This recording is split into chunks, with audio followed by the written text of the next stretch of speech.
7 taong gulang pa lamang siya noong huli niyang nakita si Eduardo. Isinama nito sa kanilang bahay ang anak nitong lalaking sa tansya niya ay 10 taong gulang pa lamang. Marahil ay ito ang sinasabi ng kanyang ama na Edward na nakatakdang pakasalan niya.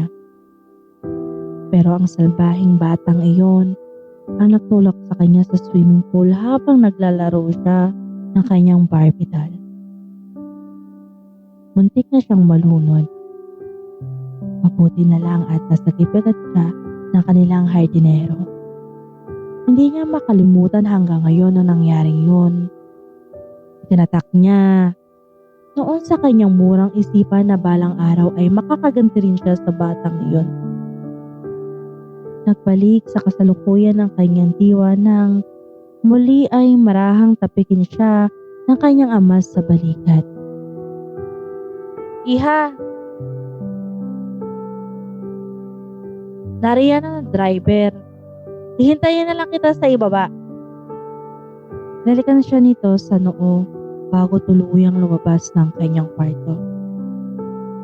Ngunit ilang saglit lang ay kumatok uli ito sa pinto. Papa? Nakita niyang ngiti-ngiti ito nang sumungaw sa pinto. May nakalimutan po ba kayo? Nakakunot ang noong tanong niya rito. Iha, nakalimutan ko lang sabihin sa iyong napakaganda mo. Para kang ang iyong mama noong ikinasal kami. Pagkasabi niyon ay tuluyan na nagpaalam ito. Napangiti siya at tinitigan ng sarili sa salamin. Noon lang niya napansin na para nga pala siyang ang kanyang ina nung araw ng kasal nito sa kanyang ama. Marahil ay napagmasdan uli ng kanyang ama ang wedding pictures ng mga ito na nakasabit sa dingding sa pababa ng hagdan. Kahit hindi siya handa sa gagawin niyang pagpapakasal, ay hindi nakabawas iyon sa kanyang natural na ganda. Magaling talagang mag-ayos si Rhoda, ang baklang makeup artist sa kanilang feeling. Ito ang nag-suggest na hayaan na lang niyang nakalukay ang kanyang lampas balikat na buhok. At tama nga ito, lumabas na kamukhang kamukha niya talaga ang kanyang inang ubod ng ganda sa larawan. Kaya naman pala talagang dinarayo ng mga tao si Rhoda. Mabuti na lang at libre ito nang magpa-schedule siya. Napangiti uli siya sa sarili. Ngunit agad ding napalitan niyon ng kalungkutan. Ni hindi pa nga siya nagkaka-boyfriend. May manliligaw siya na makulit, pero sa kung anong dahilan ay hindi niya mapagkatiwalaan. Anak ito ng isang politiko at ubod ng presko. Pagkatapos, biglang magpapakasal na siya.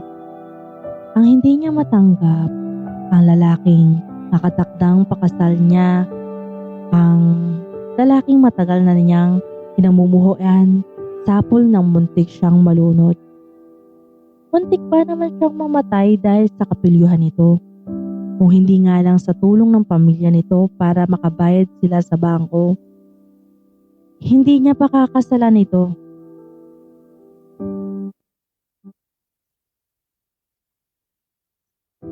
Pasalamat na lang ito dahil naging mabait sa kanya ang mga magulang nito. 3 malalakas na busina ang nagpalakas ng kabog ng kanyang dibdib. Hudyat iyon na pinabababa na siya ng kanyang ama. Hirap na hirap siyang lumabas ng kwarto. Animo ay may bakal ang kanyang mga paa. Halo-halong emosyon ang nararamdaman niya nang tuluyan na siyang makalabas ng kanilang bahay. Kita niya ang bahagyang pagkainip sa mukha ng kanyang ama pero napalata na iyon ng ngiti nang makita nito ang paglapit niya.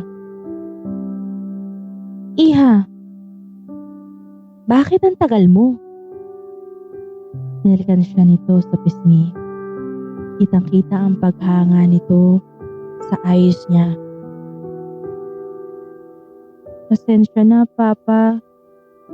Sinigurado ko lang naman na magiging maganda ako sa paningin ng mga tao. Pero ang totoo, hanggang sa kahuli-hulihang pagkakataon ay gusto niya mag-back out. Ngunit hindi na nga niya magawa dahil iniisip niya ang maaaring maging epekto niyon sa kanyang ama. Nauna siyang sumakay sa Mercedes-Benz, kasunod ito. Regalo sa kanya iyon ni Edward. Hindi pa man siya nakikita nito ay galante na ito sa kanya. Naibenta na ng kanyang ama ang 3 sasakyan nila pero hindi pa rin iyon sumapat para maisalba ang kanilang lingerie business. Malaki ang utang nila sa kanilang mga suppliers at nag-back out ang ibang mga kliyente nila. Ang bahay lang nila ang hindi magawang ibenta. Ang kanyang ama, dahil maraming alaala ang kanyang inaroon. Hindi rin naman iyon sapat para mabayaran ang lahat ng kanilang pagkakautang. Bago pa siya nakapagdesisyon magpakasal kay Edward, ay kinonsulta muna siya ng kanyang ama. Kahayaan na lang ba nilang maliit ang kanilang negosyo o tatanggapin ang offer ng matalik na kaibigan nito na magpakasal siya sa kanyang anak kapalit ang pagbabayad sa utang nila sa bangko at sa mga suppliers. Maraming mawawalan ng trabaho kung hahayaan nilang magsara ang kanilang negosyo. At iyon ang hindi nila magpapayagan. Lalo na at ni minsan ay hindi sila nagkaproblema sa kanilang mga empleyado kahit pa nga palaging naaantala ang sahod ng mga ito. Palibhasa ay naging maganda ang trato ng pamilya nila sa kanilang mga empleyado kaya naging napakamauunawain ng mga tao nito.